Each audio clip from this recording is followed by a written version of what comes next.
తన గొర్రెలు కాస్తూ ఉన్నాడు. ఆ మందలోకి ఒక్కోసారి ఏమొచ్చింది, ఎలుగుబంటి వచ్చింది. ఎలుగుబంటి వచ్చి తన గొర్రెని నోటున కరుచుకొని వచ్చింది. వెంటనే దావీదు ఏం చేస్తాం తెలుసా, ధైర్యము కలిగి, ఏమున్నది దానికి, ధైర్యం ఉన్నది, ధైర్యం అనే ఆసక్తి ఉన్నది. ధైర్యము కలిగి ఏం చేశాడు, ఒక్కడే ఆ ఎలుగుబంటి దవడ మీద కొట్టేశాడు.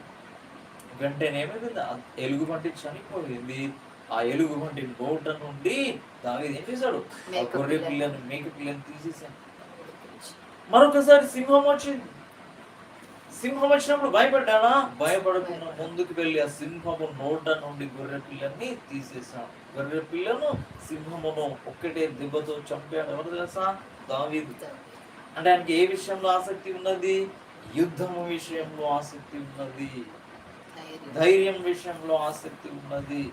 వెంటనే అతనికి ఏం చేశాడు తెలుసా, దేవుడు అతనికి ఉన్నటువంటి ఆసక్తిని చూసి గొల్యాతు మీద యుద్ధం చేయడానికి అతన్ని పంపించాడు.